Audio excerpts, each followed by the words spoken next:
प्रिय विद्यार्थियों नमस्कार। आज हम कक्षा 10 हिंदी क्षितिज पाठ 3 सेनापति के भाग 2 में पद 3 और 4 का अध्ययन करेंगे। भाग 1 में हम पहले 2 पदों का अध्ययन कर चुके हैं। जैसा कि सेनापति ने अपने रचना ऋतु वर्णन में बड़े सुंदर सुंदर रचनाएं प्रस्तुत की हैं। पद 3 में दामिनी दमक चुर सुर चाप की चमक श्याम, घटा की झमक अति घोर घन घोर ते कोकिला, कोकिला कलापी कल कूजत है जित तित, सीकरते शीतल समीर की जकोर है। सेनापति आवन कयो है मन भावन सु, लाग्यो तरसावन विरह जुर जोर है। आयो सखी सावन मदन सरसावन, लग्यो है बरसावन सलिल चहु और थे। इस पद में कवि ने यहाँ वर्षा काल का वर्णन करते हुए प्रकृति में होने वाले परिवर्तनों को व्यक्त किया है कि वर्षा काल में सारा वातावरण कितना सुंदर और मनभावन हो जाता है। दामिनी दमक, दामिनी कहते हैं बिजली, दमक यानी चमकना, सूरचाप इंद्रधनुष। तो कवि सेनापति कहते हैं कि वर्षा काल में दामिनी बिजलियां चमकने लगती हैं। सूर्य चाप की चमक, इंद्रधनुष की चमक सौंदर्य फैलाती है। घटा की झमक अति घोर घन घोर थे, काले काले बादलों की घनघोर घटाओं से सारा आकाश मंडल ढक जाता है। कोकिला यानी कोयल, कलापी कल कूजत है जित तित। कवि सेनापति कहते हैं कोयल कूकने लगती है और कलापी यानी मोर, और इधर उधर मोर का स्वर भी गूंजने लगता है। अर्थात वर्षा ऋतु में कोयल और मोर दोनों ही के स्वर हमें सुनाई देते हैं। सीकरते शीतल समीर की झकोर है। आगे कवि कहते हैं कि बर्फ से भी ठंडी हवा के झोंके वातावरण को सुखद बनाने लगते हैं। शीतल यानी ठंडी, समीर यानी हवा। सेनापति आवन कयो है मन भावन सु, कवि सेनापति कहते हैं कि अपने मन को भाने वाले अपने स्वामी सावन के महीने में आने की कहकर गए थे। आवन कयो है मन भावन, मन भावन यानी मन को अच्छा लगने वाला। लाग्यो तरसावन विरह जुर जोर है, इसलिए ये सारा वातावरण मन को तरसाने लगा है और विरह का ताप बहुत बढ़ गया है। अर्थात नायक ने अपनी नायिका से सावन में आने को कहा था, लेकिन नायक के नहीं आने पर वर्षा के प्रभाव से नायिका का मन दुखी होने लगा है। आगे कवि कहते हैं कि आयो सखी सावन मदन सर सावन, लगे है बरसावन सलिल चौर थे। अर्थात सावन का महीना आते ही मदन यानी कामदेव, कामदेव भी अपना प्रभाव बढ़ाने लगा है। अर्थात प्रेम की पीड़ा बढ़ गई है, चारों ओर वर्षा की झड़ी लग गई है। वर्षा अपने पूर्ण रूप से अपना प्रभाव दिखाने लगी है।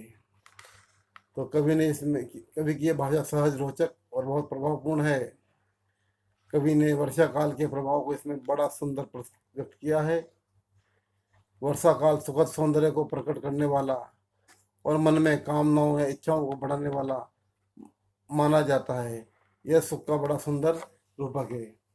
इसी प्रकार कवि ने पद 4 में कहा है कि शीत को प्रबल सेनापति कोपी चढ़ियो दल, निबल अनिल गयो सूर्य सी राई है।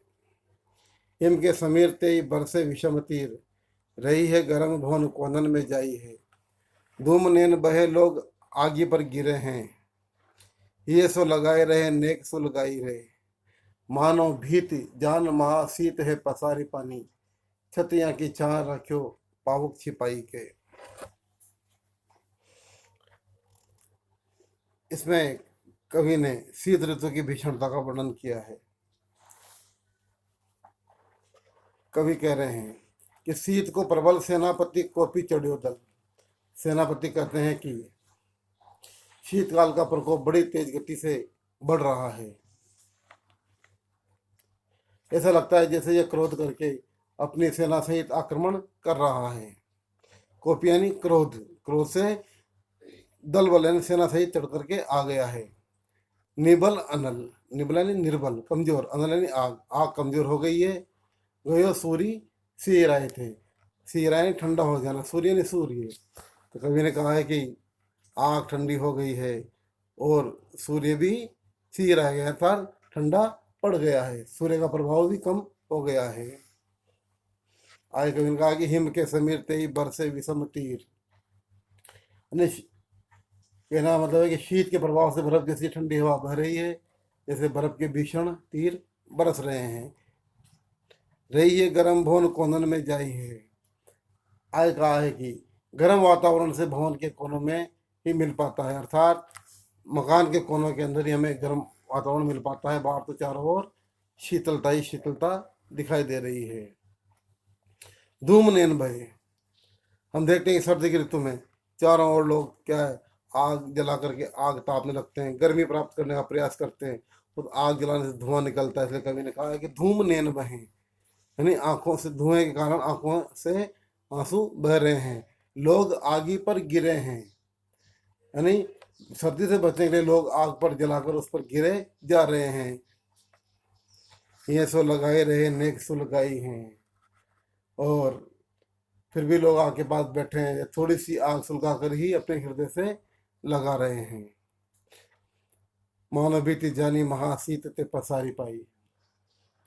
आगे कभी कह रहा है कि इनको देखकर ऐसा लगता है मानो भयानक शीत से डरी हुई आग को लोग अपने हाथ फैलाकर अपनी छाती से नीचे छिपाकर रखना चाहते हैं, अर्थात शीत से बचने के लिए हाथ सेकते हुए लोग आग को ही बचने वाले लग रहे हैं, इसलिए मानो वे आग को हृदय में छिपा लेना चाहते हैं। अतः यहाँ शीत की प्रबलता का प्रभाव कवि ने विशेष रूप से व्यक्त किया है। यहाँ पर कवि ने अनुप्रास, रूपक, मान, विवरण, अलंकारों का प्रयोग किया है। यहाँ शीतलता की भयंकरता को सूर्य अग्नि के ताप से भी अधिक प्रबल बताया है। आगे कवि ने कहा भी है कि शीतकाल में चलने वाली हवा को बर्फीले तीर बताया है और अग्नि को हृदय में छिपाने वाली शीतलता का स्वरूप दिया है।